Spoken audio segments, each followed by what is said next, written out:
Hi, everyone, and thank you for joining the Poets and Quants online MBA event. And of course, a big thank you to our panelists for being here. I'm your host, Anna Watson with Poets and Quants. And today we have an excellent list of questions focusing on the student experience. For those tuning in online, feel free to ask any follow-up questions to the panel using the Q&A function, and we will try to get to those near the end. First, let's begin with meeting our lovely guests.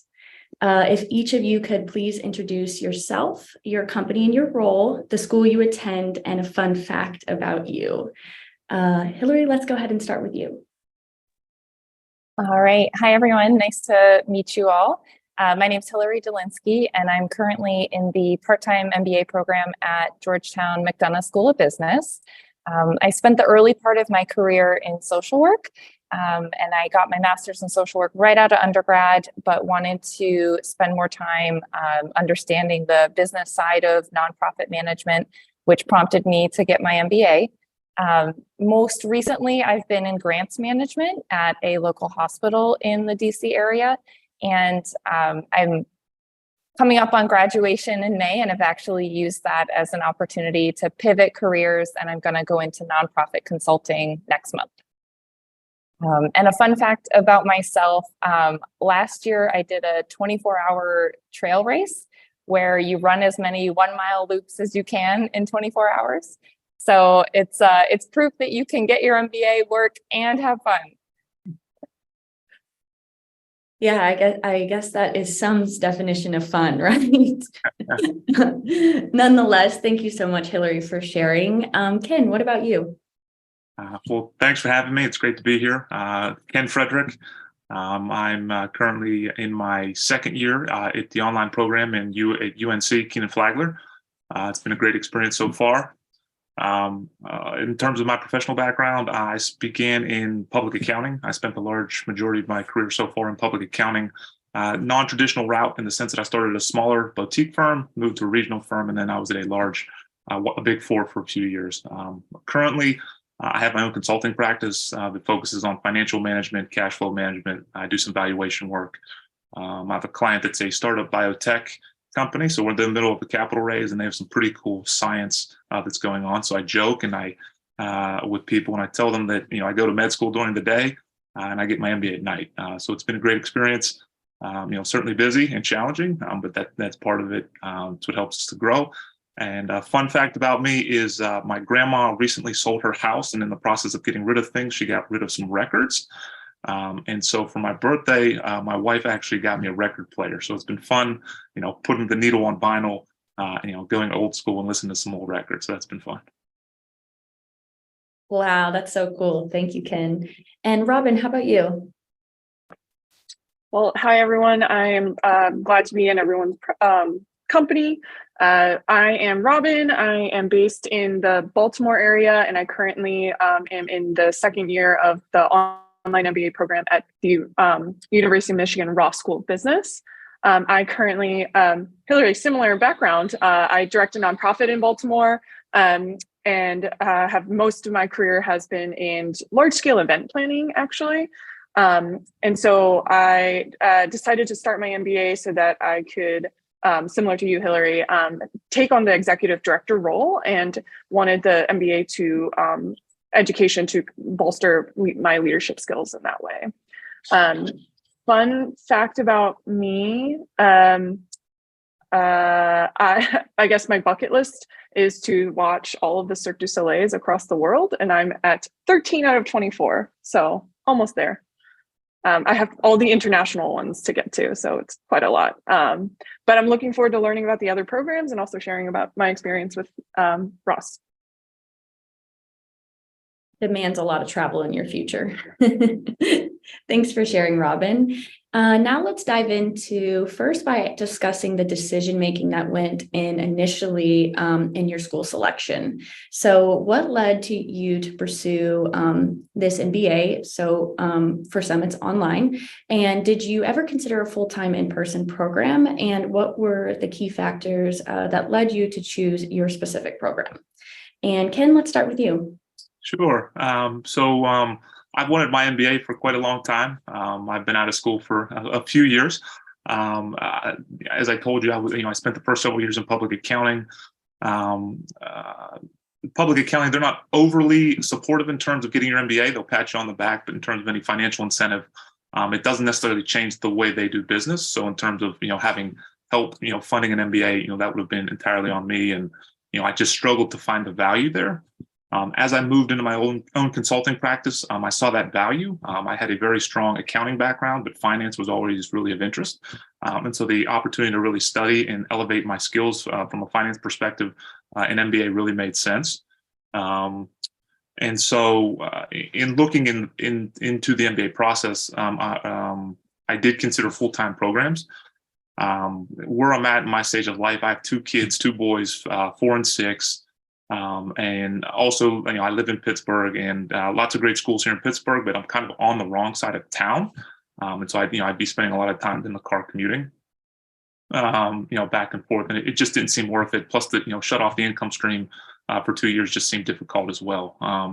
And so, to be honest, I really struggled with the idea of an online MBA. Is it real? Will employers see it as valuable? All those different struggles, which I'm sure many people have those questions. I think for me, maybe a silver lining in COVID was anyone who got an MBA during that time, to some extent, had it online, so it kind of validated that process. And I can tell you, since the time I've been in this program, it's been a rigorous program. It is for real. That there are no handouts, and so I really enjoyed the opportunity to do it online, just from an efficiency standpoint. Yeah, I agree. I think we're seeing it certainly validated that process. That's a good point. And Robin, what about you? Yeah, I think I would echo a lot of what Ken talked about. So my decision process started, of course, kind of onset by the pandemic. I was thinking, it also coincided with the offer to take our nonprofit's executive director role. And so at that time, I just had some apprehension in terms of my own leadership and going from behind the scenes to very much a front-facing role as an executive director. And so at the same time, the pandemic was, it was about October of 2020. And so we're still very much in the thick of the pandemic. And so I thought about, how could I gain an education that might help to elevate my leadership to be able to execute the executive director role as best as possible. And so I compromised. I negotiated. That's a MBA, term, and we're very familiar with. Negotiated the opportunity to have my employer pay for my MBA education as part of my compensation package. And so the decision-making process, I wanted to do. Well, I obviously wanted to stay working, and so I've been saying this for months now. Years actually. The silver lining is that a lot of programs became virtual and or virtual programs amplified during the pandemic. So Ross actually started the online MBA program just prior to the pandemic in 2019, but then due to the pandemic poured a lot of investment into our program so that it is essentially the same as the full-time program, but much more accessible. It's the same, faculty and staff, and we've now built, multi-million-dollar studios that help put on the classes and everything. And so I saw the shift in the MBA world as I was researching MBA programs, and saw that, online programs are just as reputable, or if not the same as full-time programs, except for the lifestyle change, right? How did you want to experience your education? And so I decided, I didn't really have a choice. I had to do a part-time program because I needed to continue working. And so I just decided to pursue one online because I wanted to get outside of my regional bubble. I grew up in Maryland. I went to undergrad in Maryland. I continue to work in Maryland. And so I wanted my MBA education opportunity to expose me to people from across the country and across the world, and to learn from different perspectives and things like that. Not that I wouldn't get that in a Maryland program, but I would be much more apt to reach a diversity of people outside of my regional bubble. So that was some of the factors that went into my decision making. It had to be part-time, and because of the online program proliferation, I was able to choose a program that took me outside of my regional bubble. And of course, I also I'll do a plug. I use Poets and Quants to help me, look at the rankings and things like that. So that was definitely part of the decision-making process as well. I'm curious what your pitch was for your employer when you wanted to get your MBA. Honestly, if I think back to it, well, first of all, I had a lot of leverage because I have a lot of institutional knowledge. And so when they were talking about how they could sell me on the executive director role, they were thinking like, they asked me like, what are your hesitations? And I said, well, honestly, I shared very honestly that I think that my lack of experience in that direct leadership role is what's making me apprehensive. And so we treat it as a problem to solve. We're like, okay, so how do we acquire more of that professional development and guidance while taking on this role, kind of building the ship as you sail, right? And so we, together with my board, came up with the possibility of pursuing an MBA education because we identified the skills and knowledge that I might not have or didn't have at the time and wanted to learn more in those avenues. And so that's what the conversation looked like back then. And thinking back on it now after having taken a negotiations class is really pretty interesting. I bet. Thanks, Robin, for sharing. Mm-hmm. And Hillary, what about your decision-making experience? Yeah, so I sort of back solved my way into choosing Georgetown's MBA program. So I'd been wanting to get that management and business acumen for quite a while. And my family had been given the opportunity to relocate to DC. So I said, okay, what's the best MBA program in the DC area? And it's my opinion that is Georgetown. And I thought, okay, so what's the best way to pay for a Georgetown MBA? And that answer is to work at Georgetown. So for the past 6 years, I've worked at Georgetown full-time while attending the evening MBA program part-time. So full-time program was never a thought for me. Having done a full-time social work graduate degree right out of undergrad, I had sort of done that. And reflecting on that experience, I feel like I almost wish I had taken that part-time as well and worked, because I really just would have appreciated what I was learning so much more if I had a work experience to kind of firsthand apply what I was learning in the classroom to my professional life. So chose the part-time MBA program, thankfully got into that. And when I applied in 2019, it was not going to be at all an online program. And then, of course, COVID changed that. So while I'm not formally enrolled in Georgetown's online Flex program, which is starting in the fall of 2023, my whole first year and even some change into my second year was online. So I did have that experience and got to move through the early part of my core coursework online. And the reason why I chose Georgetown, I attended every single info session, current student panel, admissions event that they had. And I felt like after that, I had a good understanding of how I could fit into the Georgetown MBA. I felt like they tend to view candidates on a holistic basis, and being that I'm a non-traditional business student, I of course was worried about, can I really hang with the other MBA students? Am I going to get pushed out of all the quant classes and just, fall to the bottom and not thrive? But I really got the impression that Georgetown really valued all perspectives and made place for all students at the table. So that really solidified my decision to target Georgetown, and then again did my handiwork to apply there both in the MBA program and professionally and work there. That's been my story the last couple of years. Yeah, thank you so much, Hillary. And now I'd like to pivot and talk about the learning experience. So I'd like to ask, what are the day-to-day classes like? How many do you take at one time? Is it semester by semester? And how do you interact with the professors and other MBA students? And Ken, we'll start off with you. Great. Yeah, so I've really enjoyed the online learning experience. I mean, UNC has been great. One of the things that really drew me to UNC was just their commitment to online education. They've been doing it for quite a while, for 10 years, and so it was a commitment thing for me that kind of really helped make that decision. The fact they've been doing it so long, and maybe work through some of those issues that COVID may have presented, and delivering the content a little bit easier. So UNC has been great. In terms of the learning experience, it works really well. We have it broken down into asynchronous and synchronous materials, where the asynchronous piece, you have the flexibility to listen when and where you can. You can rewind. That's another piece. If you miss something, you're not in a live lecture, so you can actually rewind and listen to it again or go back to it later on.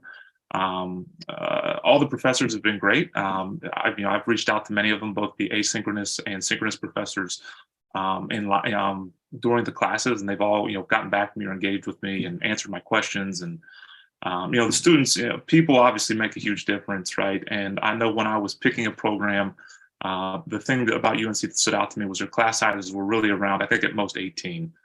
Some of the other programs, I know that they're a bit larger, maybe double that, maybe closer to 40. And what I got concerned about there was just my ability to maybe check out for a class, right? Hide in the background, not be engaged. For me, this experience is something that I want to change me, and I want to be better. And just checking the box at the certificate at the end, just wasn't worth it. So any way I could kind of eliminate places to not get the most out of it, I tried to do that. And so I was really comfortable with UNC and their approach, and just the smaller class sizes. And so the interactions have been great. The other nice pieces, there's a few, we call them summits. So there's 2 summits you can go to. And so it's always fun to go and actually meet people in person, because you have this idea in your head of what someone, how big or how tall or how short, and then you meet them in person, you're like, holy cow, so it's just fun. And it's just a good chance. I am an extroverted introvert. And so I do enjoy people and the relationships. And so just the opportunity to interact, both online and in person, has been great. Yeah, thank you for sharing. And Hillary, what are your classes like? Yeah, so my classes right now, I take about 6 credits per semester. They're all offered in the evenings. There are some windows where you can take intensive weekend or week-long courses, but for me, it's all in the evening. The part-time MBA program is split up into 2 cohorts of 60 who are taking classes at the same time, and the Flex Online cohort is going to be 40 students all taking classes together. And I think that's been about 40 to 60 students is the class size. Some are 30, some of the electives are a little bit smaller, but your core classes have about 40 to 60 students in them. And for me, I felt like, looking back on my online experience and comparing it to the in-person experience, I felt like the online experience allowed me to really devote more time and energy to my coursework by removing those exterior barriers of having to commute or staying up really late, losing sleep. I could really kind of take my time to transition from work and have a little pause, eat some dinner, get myself together, and then have class, and without sort of rushing, scrambling, feeling a little frantic. Our online classes were very similar to what Ken described. So it's a mixture of lectures, asynchronous, synchronous. So sometimes you're watching little videos in between classes. You're doing breakout groups in class. You're having interactive class sessions with polling and open class discussions. So I felt like the breakout groups allowed us to sort of have smaller conversations where we feel a little more comfortable opening up if we were not comfortable just chiming into a group of 60 students. But I will say I had to laugh when Ken was talking about seeing people in person after you've seen them online, because it is a really fun experience. But yeah, those breakout groups, you quickly get to know each other. And so by the time you're about halfway through the semester, you kind of know everybody. You check in on their little Zoom boxes. You're like, all right, how's so-and-so doing? Oh, there's their cat on the screen. You get to really know people on a personal level by seeing their homes and being a part of their home lives. As far as interacting with professors, they did a great job of making themselves available to us. Obviously, since the flex students are working during the day, they would offer evening hours. They would be there before or after class, and also just by appointment. I was fortunate to be, well, I had to be remote during COVID, but even after then I was remote. So I was able to kind of meet with professors during the day when I had some time in my schedule. So I felt like they really went above and beyond to be mindful of the experience that the part-time students have and why that's a little different than the full-time, and make themselves available. Yeah, thank you, Hillary. And Robin, I'm going to pop over to you. We're talking about the learning experience. So this question pertains to, what are your classes like? How many do you take at one time? How do you interact with the professors, faculty, and other MBA students? Yeah, and I feel like, again, I'm building on what Ken and Hillary have already talked about, because it is quite similar at Ross as well. So I'll share a little bit more about my experience. So I am on the track at Ross. You can take anywhere between, you could finish the program anywhere between 2 to 6 years. And so that gives some flexibility. So to some of my classmates who, are taking their time, and their pace is maybe one class a semester. For me, I'm doing it in 2.5 years. And so it's a little bit more accelerated than the average. And so I take an average of 2 classes a semester, and maybe I think I might have done 1 or 2 semesters with 3 classes. Our classes are also, available in the evenings. We either have like the 6 to 7:30 time frame or 8 to 9:30 time frame, and I'm talking about East Coast time, because obviously you can tell that the 8 to 9:30 time frame works better for our West Coast counterparts. With that being said, I love the 8 to 9:30 time frame, because I have like meetings after work, or there's happy hours and things like that, and I can get home, like Hillary said, have dinner, like settle down, and then maybe even prep before class, and then take class and settle in for the evening. In terms of interacting with students and professors, so first with other students, what I really like about Ross has been the opportunity to work in groups on different group projects and things like that for any of our, I think all of our classes have had some sort of group work. And I think it actually is very indicative of what it's like to work in the real world. You work with people. And so that has really sharpened my ability to work with all kinds of different people, busy people with lives, busy lives as well. So, always coordinating a lot of schedules, things like that. But honestly, it's very real life. And so with that being said, in terms of professors, similar to what Hillary and Ken said, professors have made themselves available during evening hours, during weekend hours, which we obviously really appreciate. So there's never been a, no, I can't talk to you right now, whether it's, help on an assignment or just to talk about content and things like that. What I really enjoy is all of our professors turn on the Zoom before and after class. And so whether you join early or leave late, it's kind of like how I approach school in real life, or like in person. I would hang out if I like the professor, and I'd kind of pick their brains a little bit and just talk about, what they're researching on, or some more background info on the case we're working on. And I feel like those have been the most memorable conversations I've had with professors, is the ones where we're, staying after class to just chit chat, and where I've learned a lot about their own personal experiences outside of the course material. So I'll say that in terms of interacting with professors and students at Ross.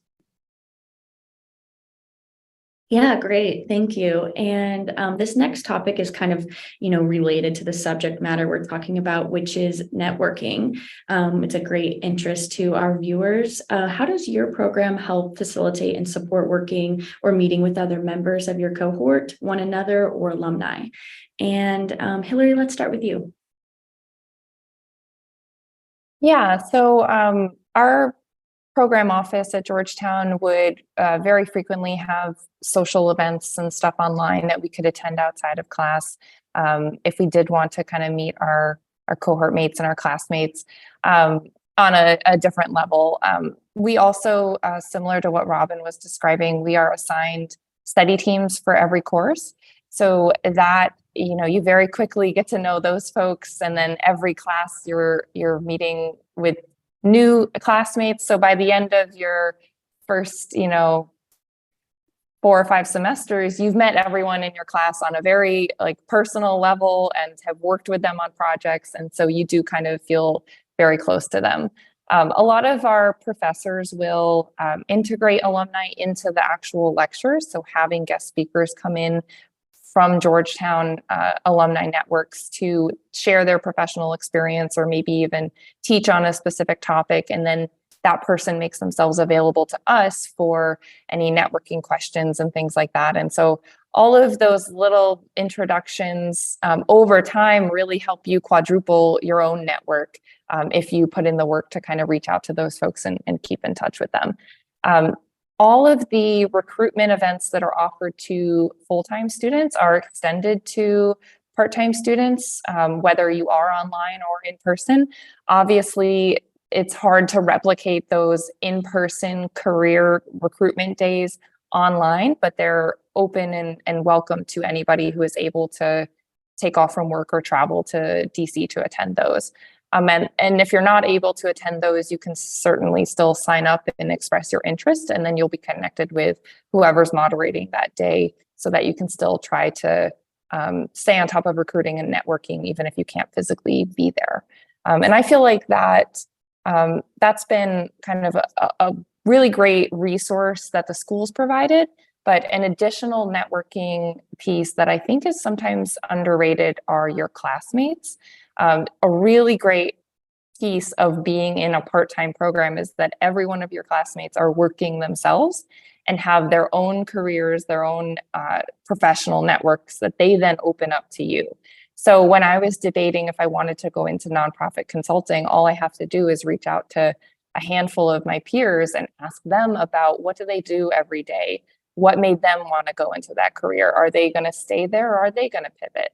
And I felt like you just have a networking session every single class, every single time you get to meet with these people, because you're learning about what they're doing for their career, both on a daily basis and then what they hope to do with their MBA. And that only just further informs what you choose to do. Yeah, that's a great point. And not to put you on the spot, did you have a favorite Georgetown alum that visited one of your classes so far? Let's see. Yeah, I'm taking an understanding entrepreneurship class right now, actually. And entrepreneurship is very scary to a type A risk averse person like myself. But I felt like I can't finish business school without trying to learn about it. So every week we have these brilliant people who come in and talk to us about their startups and where they are now. And my favorite so far has been Ryan and TK from The Gathering Spot. So they've basically taken this model of, in undergrad, you're surrounded by students and from all different backgrounds, right? The artist sits next to the business person, which sits next to the philosopher, and next to the chemistry major, right? You're all in these classes together. But once you finish undergrad, you all get into your specialized silos and you don't really get to kind of commingle like that. So what they've done is kind of set up shops in Atlanta, DC, and San Francisco, as well as some smaller networks in New York, Detroit, Charlotte, some of those cities. And they not only have physical space that you can use, but they also do programming to kind of bring and cultivate community within the networks that, subscribe and choose to participate in those areas. And I just thought that was such a brilliant thing to do. Really great that they flew from Atlanta to come talk to my class on a Wednesday night, which was like, wow, I'm sure they have millions of other things to do, but that was like so special that they made time for us and, have made themselves available to help us as we're either graduating or looking to start our own startups. Yeah, really interesting. And on to still the networking. Ken, I've written about the UNC Summit, so I'm so interested to hear about what those are like.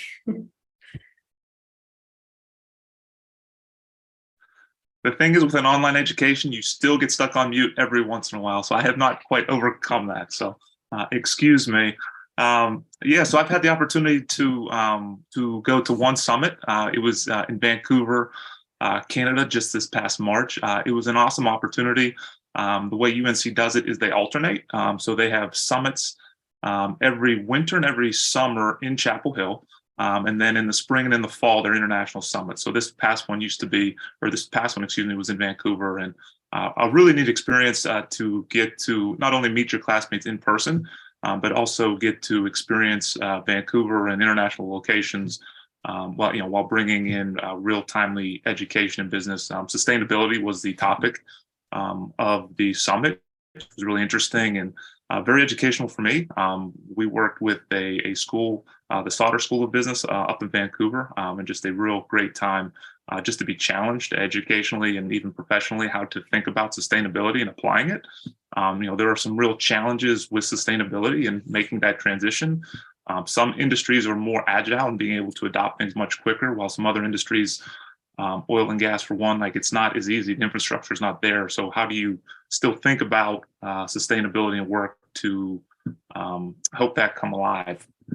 So it was really an awesome opportunity, kind of to tie that into the networking. What was really cool for me, I told you my one client, it was a biotech startup, and one of the speakers, the alumni speakers, is actually a guy who's worked in biotech for quite a while. He lives up in Vancouver now. He's in venture capital, so he kind of tied into the capital raise that we're going through right now professionally, and so it's just a really neat opportunity from that standpoint. What else? Just from a general networking perspective, I know that at UNC we're really working hard. There's an effort to further our online organizations and clubs. There's a push to further develop that. There's been a demand by students to want to have more of it, and so I'm actually a member of the student advisory board there as well. So it's been fun to be involved that way and to have a broader reach across the students in there by being as part of the board. So if you guys do apply to school and have that opportunity, I would highly encourage it. And so, yeah, networking is really big. UNC is also very big on group project work and working together in teams. And so that's really been beneficial as well. Just as, there are certain assignments, there are things that I'm good at and things that I'm not, right? And so the people at UMC have been great in terms of, the other students have been, kind of bringing a different perspective. As I think of Robin and Hillary, I studied business in undergrad, right? So it's maybe more of a natural progression for me to get my MBA, but I really appreciate people that take even a bigger step outside of their comfort zone from industries that's not business to come in and provide a perspective. Very helpful for me. So thanks for taking that. I'm sure it may not have always been, may not have been an easy decision to do, but I've certainly benefited from people doing that. So networking has been huge. I'm focused on it, and there's certainly people even on the side, just someone that you meet in class that may have a similar background or something you're interested in, just reaching out to them and catching up with them on a Zoom call for, half hour. People have certainly been willing to do that. It's been fun building relationships and, even in the online world, in some ways it's a more intimate setting, right? You get to meet people on a different level. So it's really been a cool experience. Yeah, thanks, Ken. And UNC has their energy program, and I think you said your concentration might have been in finance, but I'm wondering, did you take any of they have the full chain curriculum energy method. And so I wondered, did you take any of the energy classes?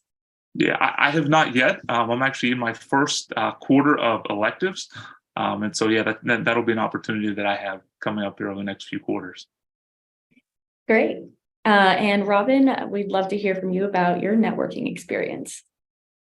Yeah, and it's, again, I need to co-sign on what Ken said about what we have is our OMBA Student Council. So I think it's probably similar to your advisory board.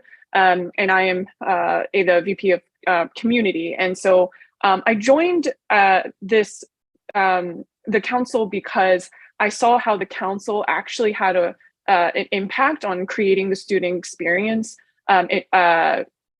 especially since our program really started in 2019. So we're a very, very young program. And so we have a lot of opportunity to craft what our community community building, networking, what that all looks like. And so I was inspired for one, because we do this thing called Welcome Weekend, which didn't exist in 2019, 2020. But when I started in 2021, we had this optional Welcome Weekend where about half of our class, I think we had about 60 people in our class, so 30 people joined in person on campus, where we really got to establish relationships that we would take forth into our classes moving forward.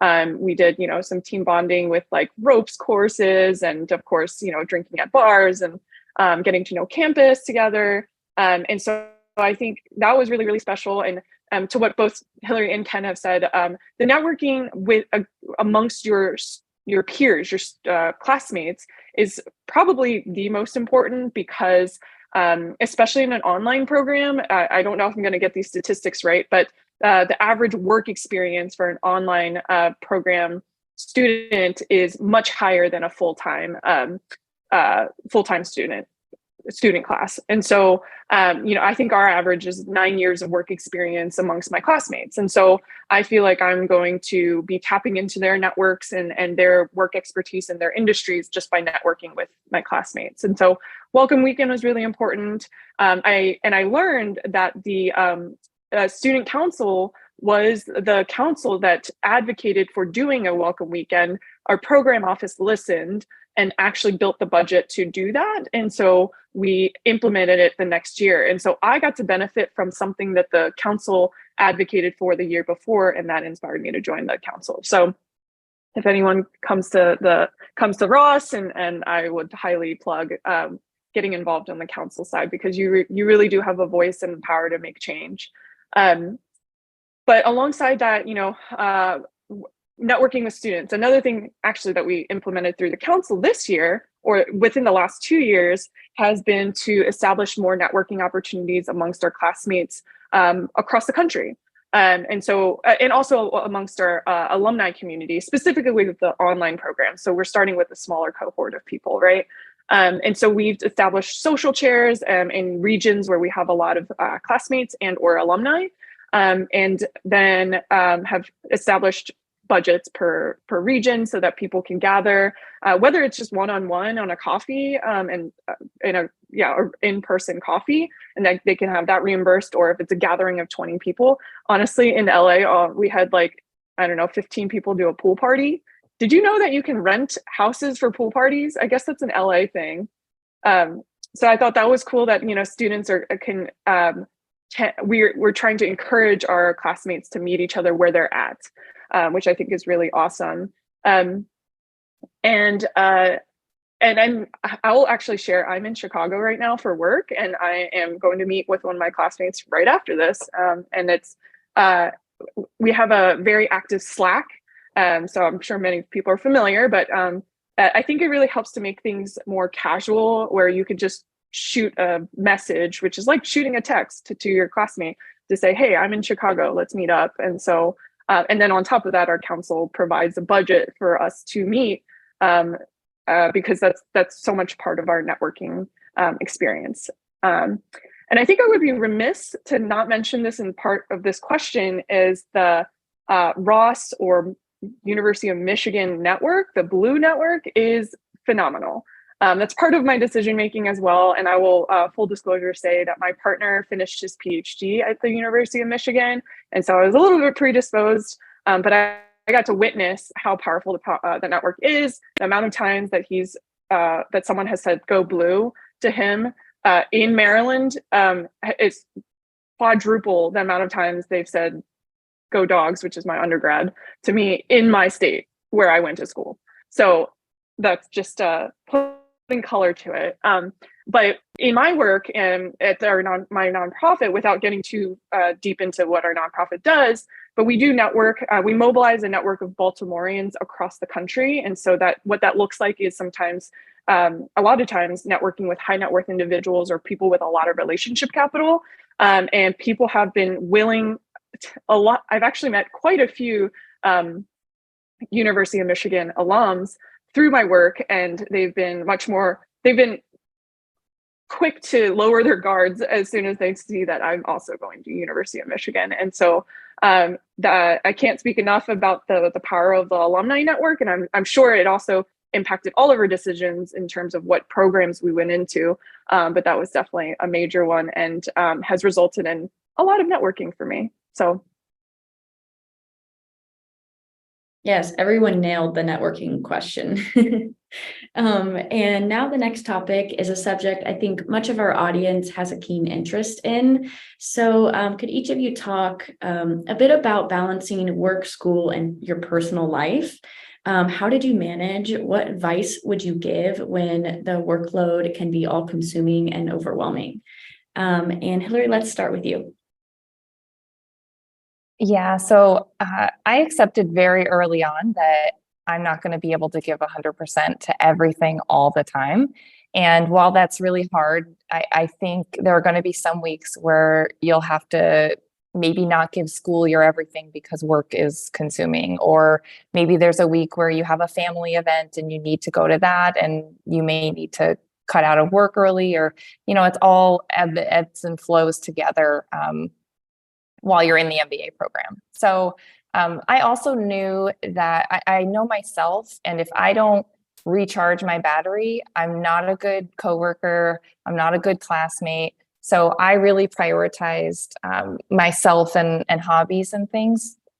Not as much as school and work, but at least, made an effort to try to sustain that while I was in the program. So I kept up with running, I volunteered, I tried to stay well-rounded so that also when I would get depleted and frustrated, I wouldn't be any, spiteful to any one thing in particular. You don't want to come to resent school if it consumes your life. You want to kind of keep a healthy relationship with everything that you have going on. The biggest tool for me in managing all of that is the use of a planner. I'm a little old school. I love physically writing things out and blocking things off. So for me, at the beginning of every semester, I print my syllabi and I kind of see, all right, which weekends or which nights do I have a big assignment due, and kind of backtrack into what needs to be done before that. What weekends am I off the grid? And, for part-time students, the weekends are the holy grail of when you kind of, I don't know. For me, I do all of my work on the weekends. I don't really do as much on the weeknights, just because between family and school, it just, and work, it doesn't happen. So weekends are very sacred. So I try not to take too many of them off the grid, but there's some things like for weddings and travel and vacations and stuff, you have to block those off too. And then same for work. If I have huge deliverables or like seasonal work in grants management, fiscal year end is where everything's on fire. So I kind of know that and can forecast out if that's going to be busy. And that act of visualizing what my month or semester is going to look like was so helpful in anticipating when I was going to be busy and overwhelmed and when I might have a lighter week in another category. And that allowed me to be proactive with my teammates and tell them, hey, I'm going to be offline this weekend. Is there any chance we could work the weekend before on it? Or, they're all humans and busy people too. So they have their own obligations. And by having my ducks in a row as far as my commitments and when I'm going to be busy allowed me to better work with my classmates and peers to just be as efficient as possible without, drowning or becoming overwhelmed by anything in particular. Yeah, thank you. What about you, Ken? Yeah, so my advice, just kind of off the bat, would just be to say that we're a lot more capable than sometimes we think that we are. And UNC is certainly a rigorous program. This quarter in particular has been challenging for a number of reasons. I picked up, 2 1-credit courses at the end of last quarter and at the beginning of this quarter. And what I thought what a 1-credit course was and what it actually was, it was more work than I thought it was going to be. And then also I do some tax work on the side too, a lot just for family members. And so today happens to be tax day. And so there was certainly pressure, right? My professional work, I'm kind of doing some tax work on the side. I have these extra 1-credit courses that I got to write papers for. And how do you get it all done? You figure it out. I figured it out, right? My professors have been great. Like they're not going to hand you a grade but they'll certainly, if you communicate ahead of time as to what's going on and what you're working through. I mean, they've been more than accommodating in certain situations to kind of, you still have to get the work done, but, they realize you're working full time and you have families. And obviously, we all know the health concerns that have gone around the last couple of years. Like, you cannot predict some of those things. The other piece was when I first started, so I would have started about this time last year. And this is a self-funded MBA for me. And I had my car get backed into in the parking lot at work, and it got totaled. And it wasn't the nicest car, but I was trying to ride it out for 2 years till, I got that post MBA salary to buy another car. But, I didn't anticipate having to shell out, money to buy another car. But, we were able to solve that problem, right? And so I think a lot of what the MBA does, certainly a lot of great material you get to learn, whether it's operations or marketing or finance, but just solving problems.